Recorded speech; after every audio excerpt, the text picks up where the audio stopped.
Aquella noche no quería morir, solo sobrevivir. Mis cuñadas y mi suegra me enterraron viva para que mi esposo creyera que me había ido para siempre de este mundo. Antes de sumergirnos en nuestra historia, por favor, escribe en los comentarios desde dónde y a qué hora sigues esta transmisión. Nos reconforta el alma saber que, aunque vengamos de lugares distintos, nos unen los mismos sentimientos y pensamientos. Vamos, empecemos la historia.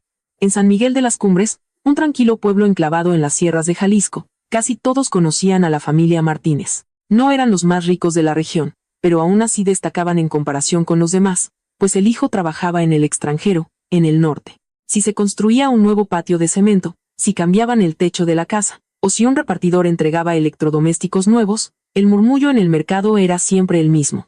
Ya llegó otra vez la remesa de Houston, decía don Javier, mientras acomodaba las latas de conservas en su pequeña tienda de abarrotes. Y tenían razón.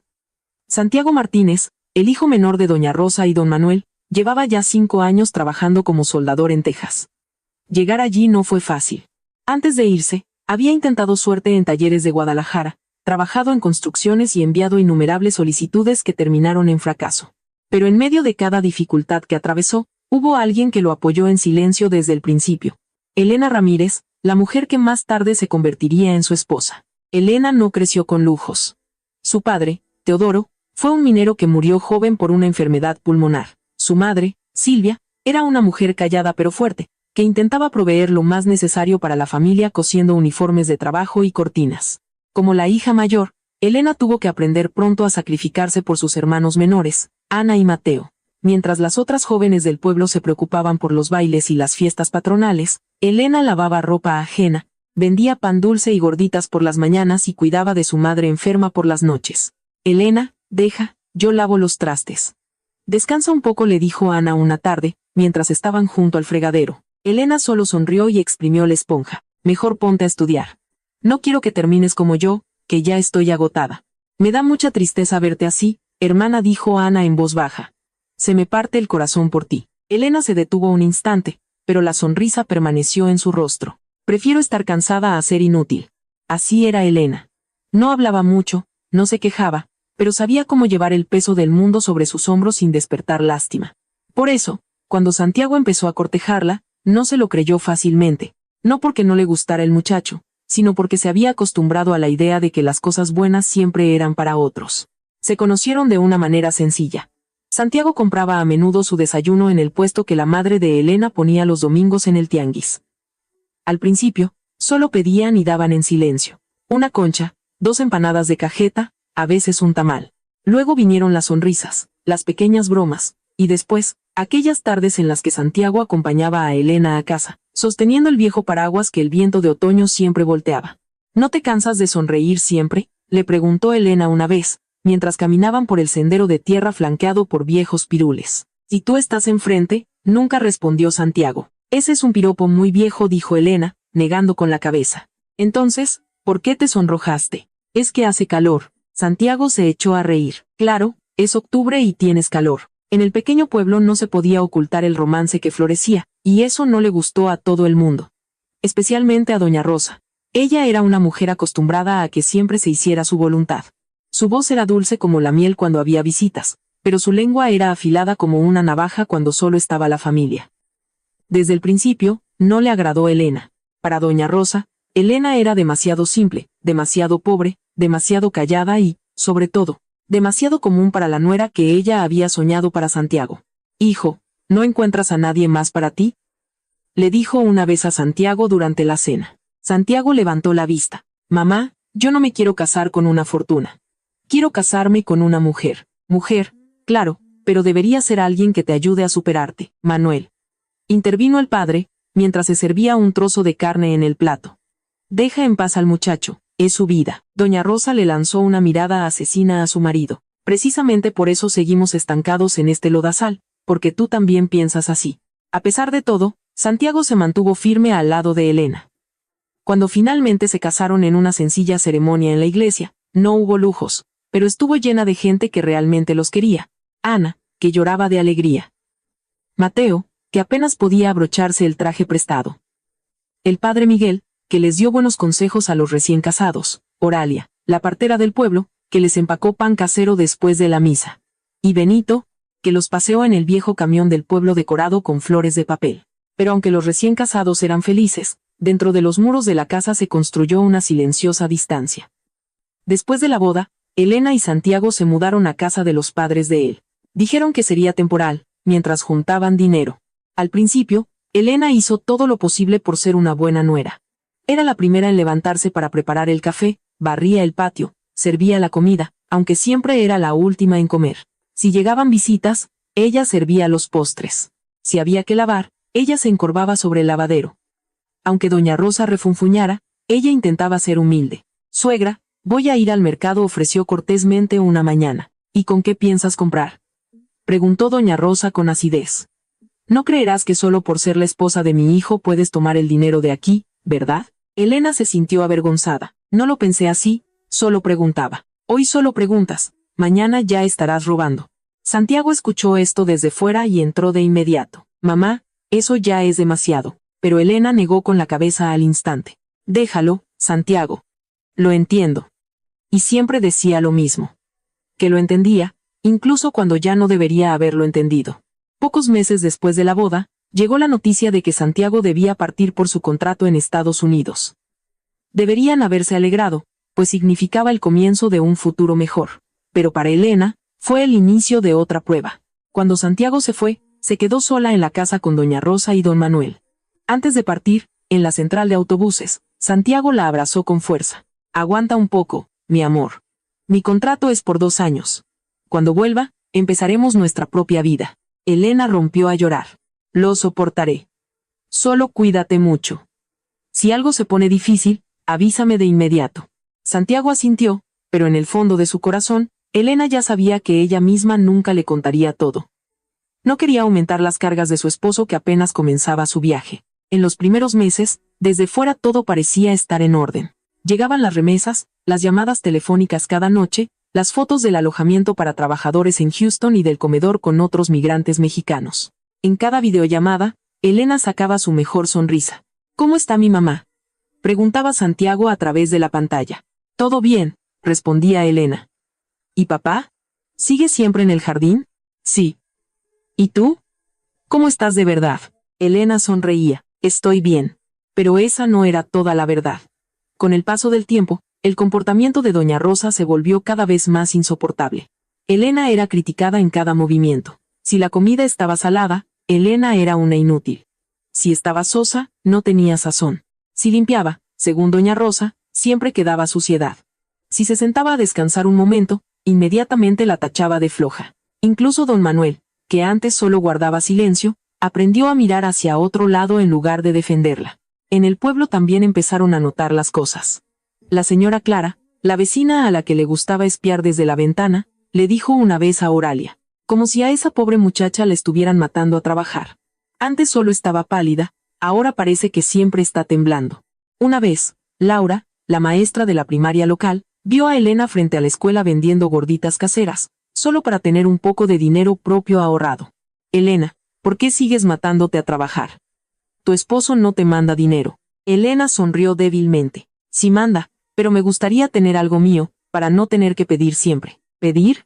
Pero si eres su esposa». Elena respondió en voz baja. En casa no lo ven así. Aunque doña Rosa no lo decía abiertamente, dejaba claro que Elena era solo una persona temporal en la vida de Santiago. Y mientras Santiago no estuviera allí, Elena no tenía ningún valor. Luego, cuando llegó la noticia de que Elena estaba embarazada, pensó que quizás eso ablandaría el corazón de su suegra. Lloró de alegría al ver el resultado de la prueba e inmediatamente llamó a Santiago. «Mi amor», su voz temblaba en el teléfono. «¿Qué pasa? ¿Qué ocurrió?». Elena rió entre lágrimas. «Vos sos ser papá». Santiago guardó silencio al otro lado de la línea, y luego sollozó. «¿De verdad, Elena? ¿Es cierto?». «Sí. Gracias a Dios». «Gracias». Pero en el otro extremo de la habitación estaba doña Rosa, apoyada en el marco de la puerta. No había sonrisa, no había alegría, solo una mirada fría y vacía. Aquí terminó la primera etapa de la vida de Elena, como una nuera silenciosa. Desde fuera, parecía que una nueva esperanza había surgido con el bebé, pero en esa casa, el embarazo, que debería haber significado el comienzo del amor, se convirtió en el inicio de algo mucho más oscuro. La envidia creciente, la manía de control y el odio. Cosas que Elena aún no entendía del todo, pero que pronto la consumirían en silencio. Antes de continuar con la historia, me gustaría que escribieras en los comentarios desde dónde y a qué hora estás viendo este video o leyendo esta publicación. Es bueno pensar que, aunque estemos en diferentes partes del mundo, podemos compartir una historia de dolor, esperanza y justicia.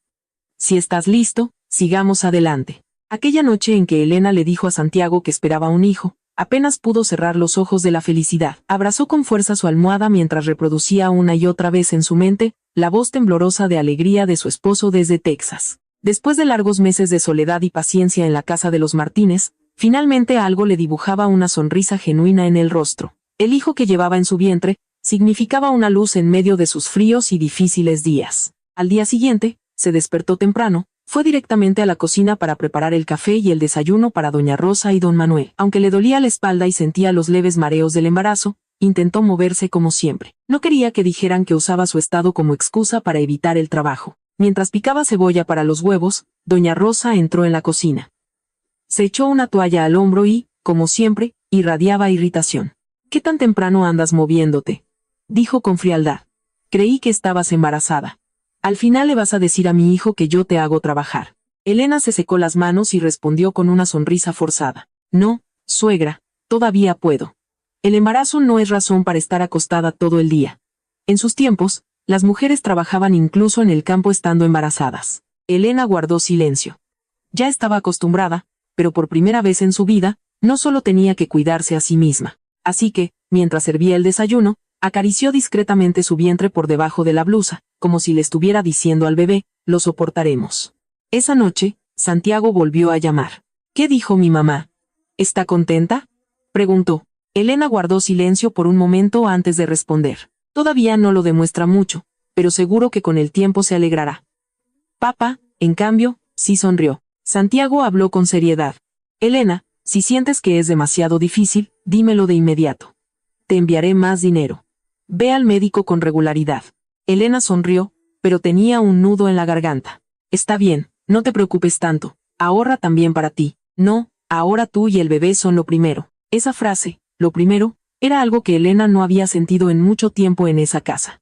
Solo la escuchaba de Santiago, solo la sentía de Santiago, y probablemente eso era lo que más enfurecía a doña Rosa. En las semanas siguientes, la manía de control de doña Rosa se volvió más severa que nunca. Antes solo la regañaba o criticaba su trabajo. Pero ahora que estaba embarazada y Santiago, por la emoción, enviaba aún más dinero a casa, doña Rosa se volvió más astuta y cautelosa en sus métodos. «Elena, dame esa tarjeta del banco», le ordenó una tarde, mientras contaba los recibos sobre la mesa. Elena se sorprendió. «¿Perdón? ¿Cómo que perdón? ¿Creíste que no sé que andas comprando fruta en el mercado?». Elena se estremeció. «Es por el bebé, suegra». «¿El bebé?», resopló doña Rosa. «Ni siquiera ha nacido y ya están derrochando el dinero». A Elena se le oprimió el pecho. No había comprado nada para ella. Las manzanas, los plátanos, la leche y los huevos que compró en la tiendita fueron por recomendación de Oralia, la partera, para que se fortaleciera. Pero en esa casa, hasta el cuidado más simple del niño podía ser tergiversado y convertido en un pecado. Verónica, la amiga de la familia, comenzó a visitar la casa de los Martínez con más frecuencia. Elena soportaba su presencia en silencio, pero sentía las miradas frías de la mujer en cada fibra de su ser. Verónica era guapa, cuidada, siempre vestía ropa planchada y conversaba como si estuviera constantemente tratando de demostrar algo. Una tarde, Elena sorprendió a doña Rosa y a Verónica riendo mientras tomaban café en la sala. «Verónica, tú sí que estarías a la altura de una vida mejor», dijo doña Rosa. «Si tú te hubieras casado con mi hijo, la gente del pueblo vería a nuestra familia de otra manera». A Elena se le hizo un nudo en la garganta. Pero fue directamente a la cocina con el cesto de ropa recién lavada en las manos. Aún escuchó la voz de Verónica. «Ay, doña Rosa, eso ya es cosa del pasado, yo soy feliz así». Pero a esto le siguió una risa suave y burlona. A partir de entonces, comenzaron a circular más rumores maliciosos en el pueblo. La señora Clara, que antes solo observaba, escuchó una vez cómo doña Rosa se quejaba de lo difícil y malhumorada que se había vuelto Elena con el embarazo. Valeria, la vendedora del mercado, escuchó a Verónica insinuar que Elena quizás no sería una madre apta porque su cuerpo era demasiado débil. Aunque no hubo acusaciones abiertas, las insinuaciones fueron suficientes para crear la imagen de una mujer débil, una carga e indigna. Un día llegó Oralia, la partera, para la revisión de rutina. Con un viejo estetoscopio de madera, escuchó los latidos del corazón del bebé. El bebé está bien, dijo Oralia. Pero Elena, de verdad necesitas descansar. Tienes la presión muy baja. ¿Oyen eso? Intervino doña Rosa desde detrás de ellas. Tiene la presión baja. Seguro que es puro teatro otra vez. Oralia levantó la cabeza. El embarazo no es teatro, doña Rosa. Puede ser peligroso si no se cuida. ¿Y qué quiere que hagamos? ¿La acostamos aquí y la atendemos? Oralia no respondió. Sabía al instante que era difícil enfrentarse a una mujer como doña Rosa en su propia casa. Pero en secreto, apretó la mano de Elena, como un recordatorio de que había alguien que se daba cuenta de su sufrimiento. Después de que Oralia se fue, la casa se volvió aún más fría. Ese día, Santiago llamó. Elena habló con él en el patio trasero para que los suegros no la oyeran. Pareces muy cansada, dijo Santiago. Solo un poco, respondió Elena. ¿Estás segura? Elena asintió. La próxima semana te enviaré más dinero. Tengo un plan. ¿Qué plan? Santiago se aclaró la garganta. Hablé con José, mi amigo de aquí. Dice que es mejor si empezamos a buscar un terrenito lo antes posible. Quiero que para cuando vuelva a casa, tengamos algo que sea realmente nuestro. Elena se conmovió hasta las lágrimas. ¿De verdad? Sí, y quiero. Santiago sonrió. Quiero que por ahora esté a tu nombre, mientras arreglo mis papeles, para demostrarte que todo esto lo hago por los dos, por ti y por el bebé. Elena no pudo decir nada. Detrás de la alegría, un extraño miedo se anidó en su pecho. No sabía por qué. Quizás porque la noticia venía de lejos y era demasiado buena para traer paz, y su presentimiento no la engañó. No sabía que desde la otra habitación, doña Rosa había escuchado parte de la conversación. No todo, pero lo suficiente para entender que Santiago tenía planes serios. Un plan que pondría a nombre de Elena todo por lo que su hijo sudaba sangre en el extranjero. A partir de ese momento, un nuevo fuego se encendió en los ojos de doña Rosa. Ya no era simple molestia. Había algo siniestro en ello. Don Manuel también empezó a beber más. A veces, cuando estaba borracho, solo suspiraba mientras miraba a Elena. No te enojes, hija, le dijo una vez en el patio. Tu suegra es así. Elena lo miró. ¿Por qué deja que haga esto? Don Manuel no respondió de inmediato, solo miró a lo lejos, hacia el poste de luz que el sol poniente iluminaba. Porque con algunas personas es más fácil ceder que luchar, dijo en voz baja. Esa respuesta no ayudó mucho. Para Elena, solo demostró que en esa casa estaba completamente sola. Al entrar en el 5º mes de embarazo, experimentó mareos más fuertes y dolores en el bajo vientre con más frecuencia. Nora, la enfermera del centro de salud, le aconsejó que evitara levantar objetos pesados y estar de pie por mucho tiempo. Durante unos días, intentó seguir las reglas, pero eso no le gustó a doña Rosa. Elena, gritó una mañana. ¿Por qué no les has dado de comer a las gallinas? Suegra, estoy muy mareada. Todo el mundo se marea. Cuando yo estaba embarazada de Santiago, hasta sacaba el agua del pozo. La enfermera Nora dijo. No me importa lo que dijo Nora. Ella no alimenta a esta familia. Poco después, doña Rosa la obligó a traer 2 cubetas de agua del grifo del patio. Fue muy difícil. Las manos de Elena temblaban mientras las cargaba, y con cada paso sentía que algo tiraba de su vientre hacia abajo. Suegra, dijo casi en un susurro. Me duele. Otra vez con tus dramas. Ponlas ahí en la cocina. Cuando dejó la segunda cubeta, se llevó las manos al vientre. Un sudor frío le recorrió la sien, pero aún así, intentó mantenerse en pie. Esa noche sintió un dolor extraño y agudo. Se acostó temprano y rezó en silencio. Al día siguiente, mientras barría el patio, aunque apenas podía respirar, sintió un calor entre las piernas. Cuando miró hacia abajo, su ropa estaba manchada de sangre. La sangre se le heló en las venas. «Suegra», gritó, aterrorizada. «Suegra, por favor, ayúdeme». Doña Rosa salió de la sala. Miró el rostro pálido de Elena y luego la sangre en su ropa. «¿Ahora qué te pasa? Estoy sangrando. Algo le pasa al bebé». Poco después, don Manuel llevó a Elena al centro de salud en el viejo camión de Benito. Elena tembló durante todo el camino, llorando y acariciando su vientre sin parar. «Aguanta, hija», decía Benito mientras pisaba el acelerador. «Ya casi llegamos». En el centro de salud, Nora y Oralia las recibieron, pero el terror se dibujó en sus rostros. El sangrado de Elena era demasiado fuerte. Al otro lado del mundo, en un campamento de trabajadores en Houston, el teléfono de Santiago sonó de repente. Cuando escuchó la voz llorosa de Oralia, fue como si el mundo se derrumbara a su alrededor. «Santiago, lo siento, no pudimos salvarlo». Santiago cayó al suelo. «¿Qué?», preguntó con voz entrecortada. ¿De qué hablas? Ya no hay bebé que salvar. En una cama del centro de salud, Elena yacía pálida, en silencio. El primer sueño al que se había aferrado durante tanto tiempo después de tanto sufrimiento se había hecho añicos. Al borde de la cama, doña Rosa estaba de pie. No lloró, no la abrazó, no pidió perdón.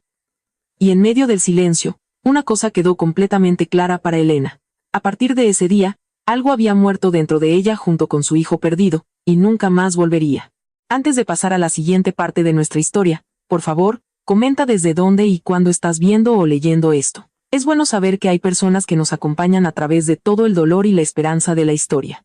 Si están listos, continuemos. Después del aborto de Elena, la atmósfera en la casa de los Martínez cambió. Quizás para los extraños, esto no fue evidente al principio, pero Elena sintió con precisión que algo se había enfriado, algo se había endurecido, y un silencio sofocante se había asentado en cada rincón de la casa.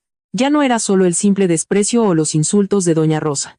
Era como si su suegra estuviera tramando algo mucho más oscuro en su interior, algo que aún no entendía del todo, pero que pesaba cada vez más en su pecho cada vez que la mujer pasaba a su lado en silencio. Después de unos días en el centro de salud, Elena regresó a casa. Estaba delgada, pálida y apenas hablaba. La paciencia silenciosa de antes fue reemplazada por otro tipo de silencio. El del colapso total y la aniquilación. Por las noches no podía dormir bien. A menudo se despertaba jadeando, apretando su vientre donde una vez llevó vida. Cuando estaba sola en su habitación, lloraba en voz baja para que doña Rosa y don Manuel no la oyeran. Una noche, Santiago llamó desde Estados Unidos. En su rostro se veía el agotamiento y el profundo duelo. Tenía los ojos hinchados y la voz ronca, como si no hubiera dormido en días. Santiago, susurró Elena hacia la pantalla. Perdóname, por favor. Perdóname por no haber estado allí. Elena negó con la cabeza mientras sus lágrimas caían. No es tu culpa. Es mi culpa, insistió Santiago. No debí haberte dejado sola tanto tiempo. Debí haber juntado el dinero más rápido. Debí haber estado a tu lado. Basta, dijo Elena en voz baja. Si hay un culpable aquí, no eres tú. Santiago guardó silencio. ¿A qué te refieres? Elena miró hacia la puerta. Estaba cerrada, pero casi podía ver la sombra de doña Rosa, aunque no estuviera allí.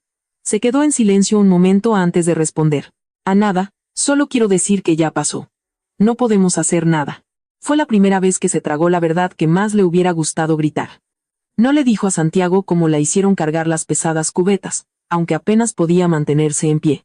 No le dijo cómo doña Rosa la obligó una y otra vez a hacer trabajos peligrosos para una mujer embarazada. No le dijo que el rostro de su suegra permaneció completamente inexpresivo cuando vio la sangre en su ropa. Aún no podía quejarse, porque en el fondo de su corazón todavía esperaba que algo cambiara. Pero en las semanas siguientes, Elena se dio cuenta cada vez más de que no todas las personas son capaces de sentir lástima. Una mañana, mientras barría el patio trasero, escuchó a doña Rosa y a Verónica hablando en la sala. La ventana estaba entreabierta y cada palabra se escuchaba con claridad. «Qué lástima», dijo doña Rosa, mientras sorbía su café. «Si el niño hubiera sobrevivido, esa Elena se habría aferrado aún más a mi hijo. ¿Y ahora, doña Rosa?», preguntó Verónica en voz baja, pero con cierta curiosidad. «Parece que está completamente destrozada». «Mírala», rió doña Rosa en voz baja. «Como un fantasma en la casa. Pero eso todavía no es suficiente. Mientras viva, Santiago seguirá dándole parte del dinero». Elena se quedó helada. No se movió, ni siquiera respiró. Era como si se hubiera convertido en piedra mientras escuchaba. «¿Santiago tiene planes para cuando vuelva?», preguntó Verónica. «Los tiene. Los escuché hablar por teléfono. Quiere tierras, quiere un negocio. Y sabes que quiere poner parte de los papeles a nombre de ella». Verónica rió suavemente. «Qué mala suerte, doña Rosa». «Esto no es mala suerte», respondió doña Rosa con frialdad. «La guerra aún no ha terminado». Elena se alejó de la ventana. Le temblaban las manos. Por primera vez en su vida, sintió claramente que en esa casa no solo la odiaban. Había intereses moviendo los hilos, el dinero y la envidia. Y probablemente desde el principio, no solo su pobreza fue la razón por la que doña Rosa la atormentaba, sino porque Elena se interponía en su camino. A partir de entonces, se volvió mucho más cautelosa. Aunque su cuerpo le dolía y su alma estaba pesada, comenzó a prestar atención a los pequeños detalles. Los sobres de las remesas, que la mayoría de las veces doña Rosa recibía primero, los recibos que desaparecían de repente. El tono de voz de don Manuel, que se volvía cada vez más incierto cada vez que se hablaba de dinero, y las frecuentes visitas de Verónica, que nunca tenían una razón clara. Una tarde, llegó un mensaje de Santiago que sorprendió a Elena. Mi amor, el próximo mes te enviaré una cantidad mucho mayor. No les digas en casa el monto total. Quiero que ahorremos un poco para nuestro plan. No temas, en cuanto pueda, me iré de aquí y volveré a casa para siempre. Elena leyó el mensaje una y otra vez. No porque no lo entendiera, sino porque fue el primer mensaje que le devolvió una chispa de esperanza. Santiago volvería a casa para siempre. Tendrían su propio comienzo. Quizás allí terminaría todo su sufrimiento. Pero en esa casa, la esperanza tenía un precio que a menudo traía consigo peligro. Al día siguiente, doña Rosa buscó el teléfono de Elena. ¿Te escribió Santiago?, preguntó de repente, mientras Elena cocinaba una sopa de pasta. ¿Sí? ¿Qué dijo? Solo preguntó cómo estaba. Doña Rosa la miró fijamente. ¿Por qué tengo la sensación de que me estás ocultando algo? No oculto nada. Doña Rosa no dijo más, pero en los días siguientes, Elena sintió la mirada cortante de la mujer en su espalda. Notó que la observaban cada vez más. Si salía al patio, alguien pasaba a su lado. Si hablaba por teléfono, alguien se detenía cerca. Si iba a la tienda, doña Rosa siempre le encargaba algo para asegurarse de que no se ausentara por mucho tiempo. Fue entonces cuando empezó a pensar en algo que nunca antes había querido considerar, que tal vez ya no estaba segura en esa casa. Pero como la mayoría de las mujeres acostumbradas a aguantar, Elena no había aprendido a huir fácilmente. Pensó en Santiago, en el escándalo que se armaría, en lo que diría la gente, en a dónde podría ir, ya que su madre había muerto y su hermana Ana apenas se las arreglaba. Así que decidió quedarse, una decisión que más tarde casi le costó la vida. Llegó octubre. Las lluvias se hicieron cada vez más intensas en la región. En los valles eran frecuentes las crecidas repentinas, y cada ráfaga de viento otoñal que soplaba desde las montañas parecía traer una advertencia. Una tarde, mientras Elena se preparaba un té de hierbas, doña Rosa anunció de repente que irían al antiguo cementerio en las afueras del pueblo. Se acercaba el Día de Muertos. La tumba del abuelo de Santiago está muy descuidada. Como esposa de su nieto, también tienes que ayudar a limpiarla. Elena miró el cielo oscuro y tormentoso. Suegra, parece que va a llover a cántaros. Precisamente por eso tenemos que ir ahora. Mañana podría estar peor. Quizás suegro podría ir con usted. ¿Ahora tú quieres dar órdenes?, gruñó doña Rosa. Te pido una sola tarde y ya buscas excusas. Su tono no admitía réplica. Finalmente, convencieron también a don Manuel para que los acompañara. Mientras caminaban por el camino de terracería desierto hacia el viejo cementerio, el cielo se oscurecía cada vez más. Las primeras gotas de lluvia comenzaron a caer cuando llegaron. El lugar estaba lejos de las casas del pueblo. Elena no oía casi nada más que el silbido del viento, el susurro de las hojas y el chapoteo de sus pasos en el lodo. Quédate aquí un momento, dijo doña Rosa cuando llegaron a una zona vacía junto a la antigua tumba familiar. Otra vez apenas puedes respirar. Toma un poco de esto. Doña Rosa le ofreció un vaso de plástico con agua de Jamaica fría. Elena dudó. ¿Trajo agua de Jamaica? ¿Por qué? Caray. Ni siquiera ayudas en el trabajo de verdad y encima sospechas. Elena se sintió avergonzada. Por el tono de doña Rosa, estaba cansada, tenía frío por la lluvia y su cuerpo todavía estaba débil por las pruebas de las semanas anteriores. Así que se bebió el agua, aunque notó un extraño sabor amargo. Unos minutos después, su vista comenzó a nublarse. Suegra, dijo con voz ronca. Estoy muy mareada. Doña Rosa no respondió de inmediato. La vista de Elena se volvió cada vez más borrosa. Vio que doña Rosa y don Manuel se miraban. Don Manuel estaba pálido y visiblemente nervioso. Rosa tembló la voz de don Manuel. Terminemos con esto, vámonos a casa. Es demasiado tarde, respondió doña Rosa con frialdad. Si no es ahora, entonces ¿cuándo? ¿Quieres esperar a que nos quite todo por lo que mi hijo ha trabajado? Elena no entendió las palabras de inmediato, pero cuando cayó al suelo, el miedo y la realidad la golpearon al mismo tiempo. ¿Qué están haciendo? Apenas pudo alzar la voz. Doña Rosa se acercó a ella y se inclinó. Por primera vez en su vida, no ocultó su odio. Hace demasiado tiempo que eres un problema en nuestra vida, susurró. Al principio pensé que si el niño desaparecía, tú también te derrumbarías y te irías por tu cuenta, pero no, así que tuvimos que encontrar una solución. Los ojos de Elena se abrieron de par en par. Intentó levantarse, pero su cuerpo ya no le obedecía. Suegra, se lo ruego, no me llames así. Nunca te consideré parte de la familia. Don Manuel dio un paso atrás, temblando. Rosa, tal vez todavía, cállate. le espetó la mujer. Tú también te beneficiarás si desaparece. Fue entonces cuando Elena comprendió definitivamente que algo terrible iba a suceder. Quiso gritar, pero su voz ya no era lo suficientemente fuerte. Quiso huir, pero sus rodillas se hundieron en el lodo. Y en medio del trueno y la lluvia torrencial, vio como don Manuel cogía una pala mientras doña Rosa se erguía frente a ella como si hubiera tomado la decisión hacía mucho tiempo. Aquella noche, mientras el cielo lloraba ruidosamente sobre ese viejo trozo de tierra, Elena sintió por primera vez en su vida el frío toque de la muerte real, arrastrándose lentamente hacia ella. Antes de continuar con el capítulo más oscuro de nuestra historia, por favor, escribe en los comentarios desde dónde y a qué hora sigues esta transmisión. No importa dónde vivamos o por lo que pasemos, a veces una historia como esta es lo que nos une, porque tiene algo que llega directamente a nuestros corazones. Si estás listo, pasemos a la siguiente parte. En medio de la lluvia torrencial, Elena ya casi no podía mover su cuerpo. Le temblaban los dedos, el mundo daba vueltas a su alrededor, y el lodo, que se filtraba lentamente por el borde de su ropa, parecía arrastrarla cada vez más profundo. No podía decidir qué era más frío, el viento que rozaba su piel o la realidad inalterable que se alzaba frente a ella.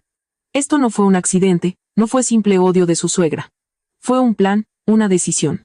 Y esa noche, las personas a las que ella llamaba su familia querían destruirla. Suegra, por favor, logró exprimir las palabras, mientras intentaba encontrar un punto de apoyo en la tierra mojada con las palmas de las manos. Tenga piedad de mí, pero el rostro de doña Rosa permaneció duro como una piedra. Su voz no era fuerte, pero el tono helado la hacía más aterradora. No tendré piedad de ti, si eres tú quien arruina el futuro de mi hijo. ¿De qué habla? Deja de fingir. ¿Crees que no sé que Santiago quiere poner todo a tu nombre? ¿Crees que no oí lo de la tierra y el negocio? Te creciste demasiado. Elena negó con la cabeza, aunque sus labios ya estaban entumecidos. Yo no pedí eso. Nunca le he quitado nada a Santiago. Aunque no lo pidieras, él te lo da. Y mientras estés aquí, lentamente lo separarás de nosotros. Elena miró a don Manuel. Él sostenía la pala, pero sus manos temblaban. Elena no pudo descifrar en su rostro si sentía lástima o miedo, pero estaba claro que no la salvaría. Suegro, sollozó Elena. Por favor, ayúdeme. Don Manuel cerró los ojos. Rosa, detente. El trabajo a medias no sirve de nada. No, replicó doña Rosa. Si la dejamos viva, nos denunciará. En ese momento, las rodillas de Elena cedieron por completo. No supo cuánto tiempo estuvo tirada en el suelo. Lo único que recordaba era el sonido de la pala levantando la tierra húmeda, el peso de la lluvia en su rostro y la figura borrosa de doña Rosa, como una sombra que había decidido hacía mucho tiempo quitarle la vida. Elena intentó luchar, gritar, arrastrarse, pero el somnífero o veneno mezclado en el agua de Jamaica hacía cada movimiento más difícil. Sintió la primera palada de tierra fría en sus piernas. Gritó, no, por favor, doña Rosa. Se lo ruego. Pero la única respuesta fue el golpeteo cruel de la lluvia sobre las hojas de los árboles del bosque. En ese instante, a los ojos de Elena, doña Rosa ya no era humana, sino la encarnación pura del odio y la codicia. Aún la escuchó decir, mientras seguían echándole tierra encima. Es solo una noche.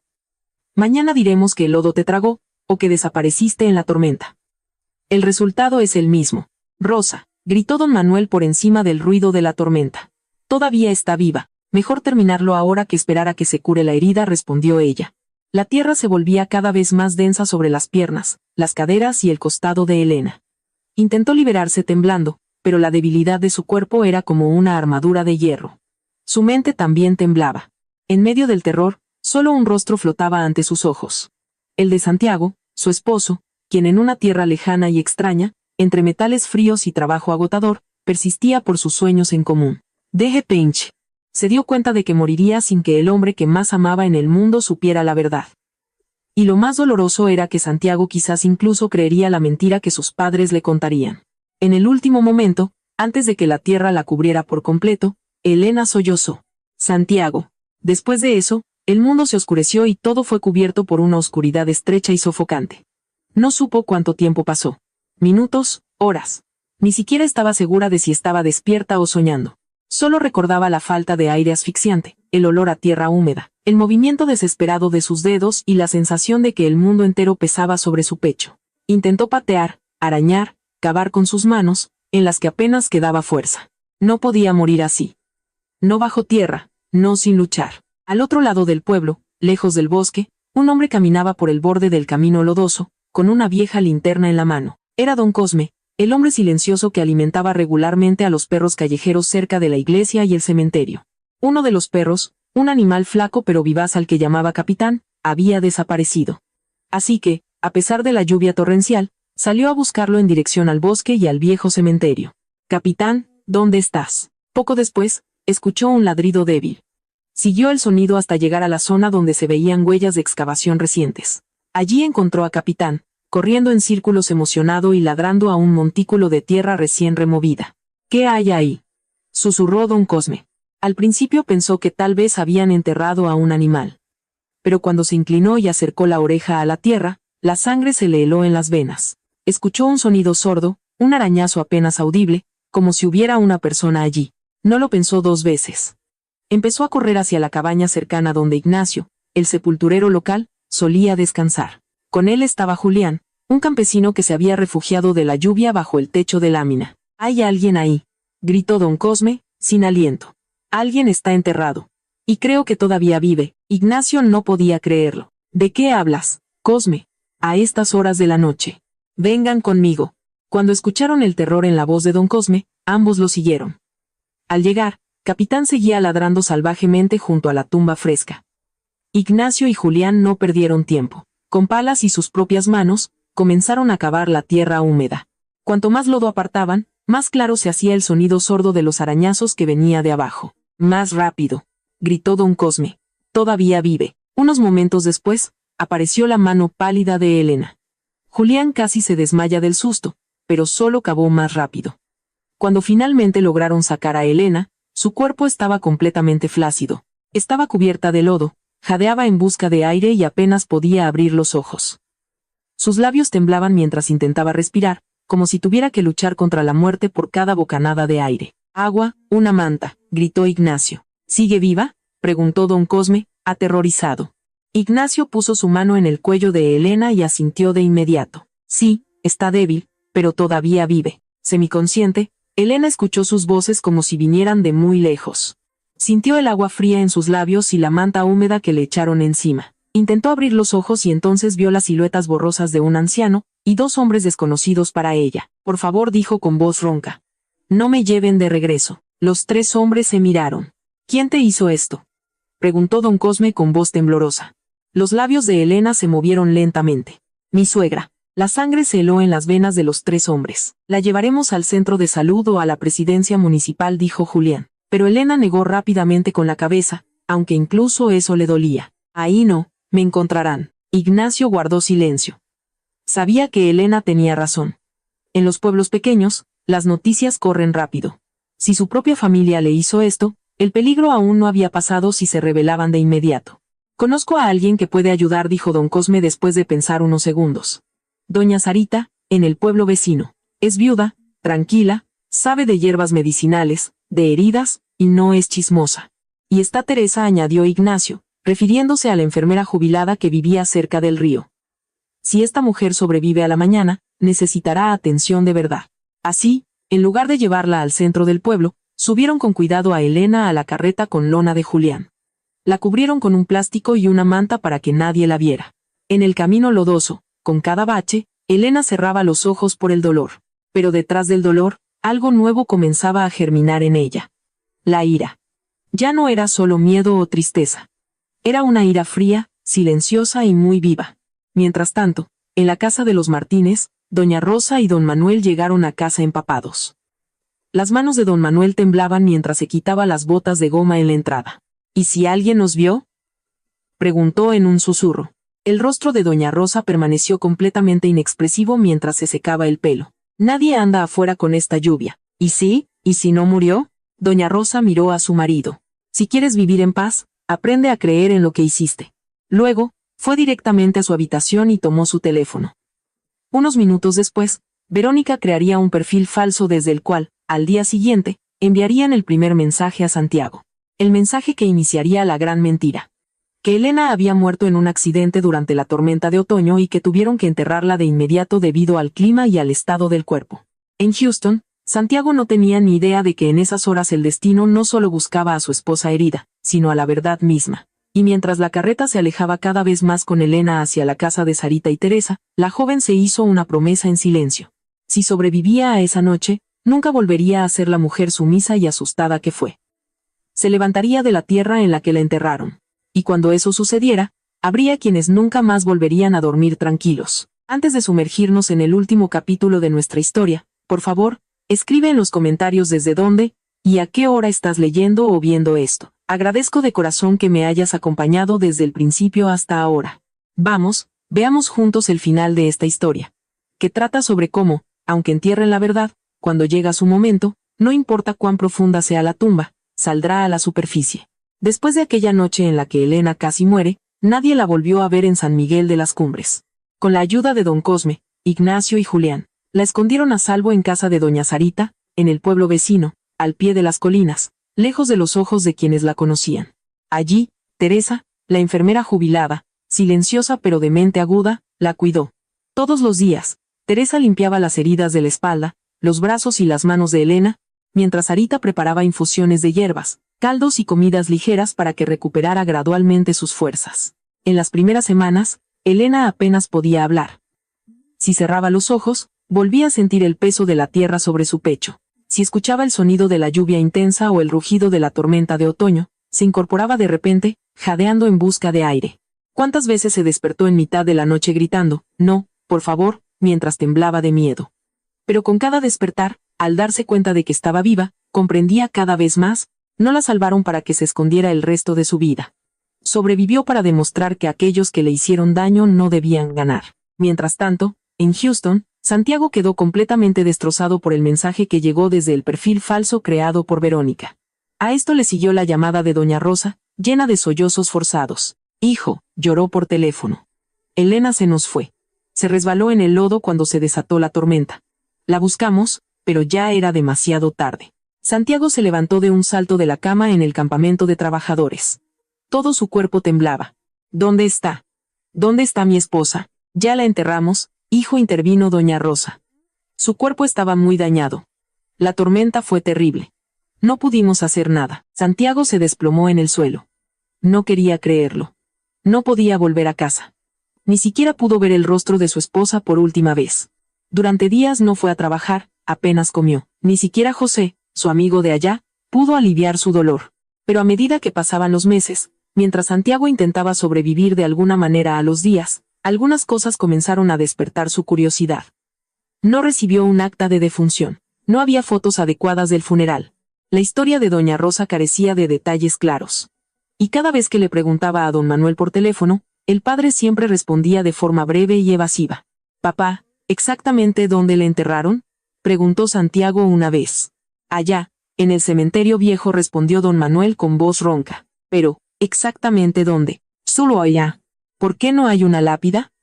«¿Por qué no hay una foto?». Don Manuel guardó silencio. Un momento después, doña Rosa tomó la palabra.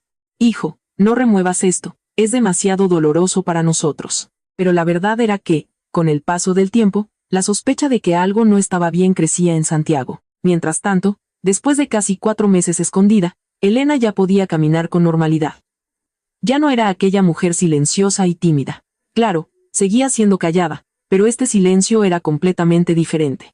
Ya no era el silencio de la resignación, sino el de alguien que reúne sus fuerzas con cautela. Por consejo de Teresa, escribió en un cuaderno todo lo que recordaba, la fecha de la tormenta, el sabor amargo del agua de Jamaica, las palabras exactas de doña Rosa, el aspecto de la fosa y cómo la enterraron. Sarita le presentó a Elena al licenciado Varga, un abogado que trabajaba en un servicio de asistencia legal, y que a menudo ayudaba en casos de violencia contra la mujer y falsificación de documentos en zonas rurales. El licenciado Varga escuchó en silencio toda la historia de Elena. No la apresuró ni le prometió una victoria rápida. Si vamos a la batalla, las pruebas deben ser irrefutables. La compasión de la gente no es suficiente. Necesitamos testimonios, documentos y papeles que no puedan negar. Elena asintió. Estoy dispuesta a esperar. Solo quiero que no puedan hacerle daño a nadie más. En los meses siguientes, las piezas de la verdad fueron encajando una a una. Ana trajo algunas de las viejas pertenencias de Elena de su antigua casa y encontró los sobres de las remesas. Algunos estaban rotos y les faltaba el contenido. Fernando, el mejor amigo de Santiago, comenzó a preguntar en la presidencia municipal si se había hecho alguna declaración oficial de la muerte de Elena, pero no encontró ningún registro correspondiente. A Valeria, la secretaria del municipio, también le pareció extraño que no se hubiera seguido el procedimiento adecuado. Don Cosme, Ignacio y Julián acordaron testificar si era necesario. Casi un año y medio después, Santiago terminó definitivamente su trabajo en Estados Unidos y regresó a casa. Desde que bajó del autobús, se notaba en su rostro la profunda tristeza. No lo esperaba la emoción ni la alegría. Su regreso fue como la antesala de una tormenta. Cuando llegó a la casa de los Martínez, notó de inmediato cosas que no le gustaron. La sonrisa de doña Rosa era demasiado formal. Don Manuel estaba demasiado callado. Y Verónica seguía yendo todas las semanas, como si ya fuera parte de la familia. ¿Por qué ella siempre está aquí?, preguntó Santiago con frialdad una tarde, al ver a Verónica en la sala. Solo ayuda, respondió doña Rosa. Cuando Elena murió, ella fue una de las que más nos ayudó. Santiago miró a Verónica. ¿De verdad? La chica sonrió forzadamente. Solo quería darles el pésame en aquel entonces. Santiago no dijo más, pero por dentro, la sospecha de que algo andaba muy mal le dolía aún más. Al día siguiente, fue a la supuesta tumba de Elena en el cementerio viejo. Fernando lo acompañó. Cuando llegaron, Santiago frunció el ceño. Había una lápida, sí, pero el cemento era completamente nuevo y no tenía grabado ni un nombre ni una fecha adecuados. Era solo un monumento improvisado, como si lo hubieran puesto solo para mostrarlo como prueba, y no en memoria del difunto. Esto no está bien, susurró Santiago. Es lo que yo decía, respondió Fernando. Y hablé con alguien. Fernando llevó a Santiago con don Cosme. Al principio, el anciano no quería hablar. Le temblaban las manos mientras sostenía la taza de café. Pero cuando vio el rostro agotado, destrozado y desesperado de Santiago, que quería saber la verdad a toda costa, suspiró profundamente. Al principio no sabía que era tu esposa, dijo don Cosme. Pero encontramos a una mujer enterrada en la tierra aquella noche de la gran tormenta. Todavía estaba viva. A Santiago fue como si le hubieran echado un balde de agua helada. ¿Qué?, preguntó, pálido. Y entonces todo se derrumbó. Don Cosme le contó lo de aquella noche. Se unieron los testimonios de Ignacio y Julián. Fernando lo llevó a casa de Teresa y Sarita. Y finalmente, en una pequeña casa que olía a hierbas medicinales y comida fresca, Santiago vio a la mujer que creía muerta desde hacía mucho tiempo.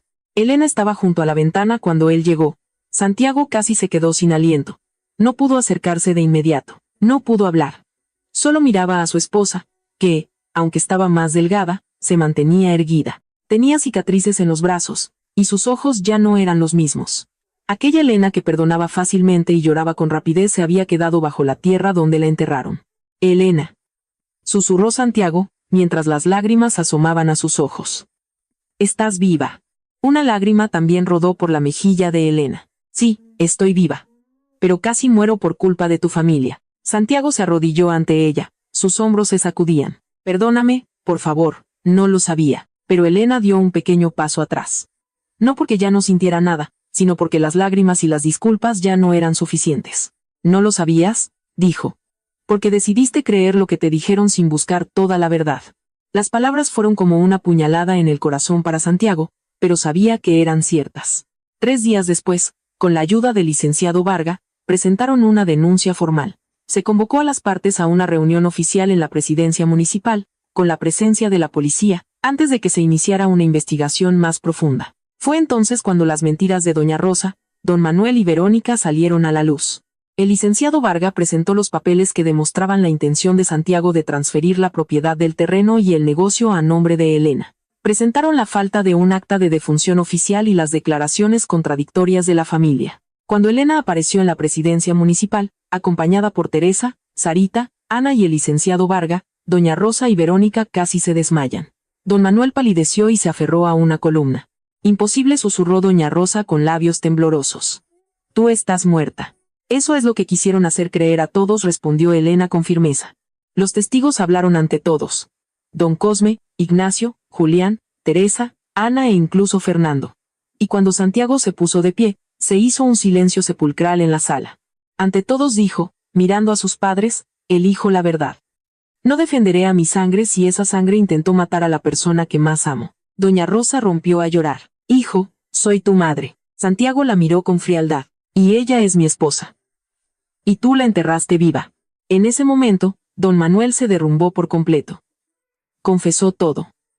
Llorando y temblando, repetía que doña Rosa lo había obligado a todo, aunque eso no borraba el dolor que habían causado. Esa confesión fue lo que derribó el último muro de defensa de la familia.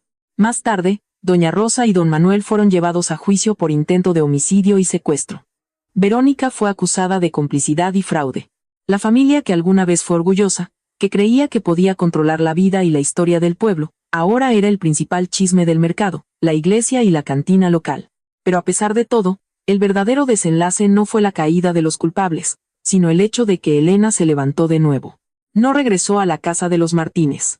Con el dinero de la indemnización y el apoyo de Santiago, así como los ahorros de las remesas que había guardado, Elena fundó una pequeña cooperativa en el pueblo vecino. La llamó El Nuevo Aliento. Allí, enseñaba a mujeres viudas, maltratadas y abandonadas por sus familias a hornear productos para el mercado, a coser y a manejar sus propias finanzas.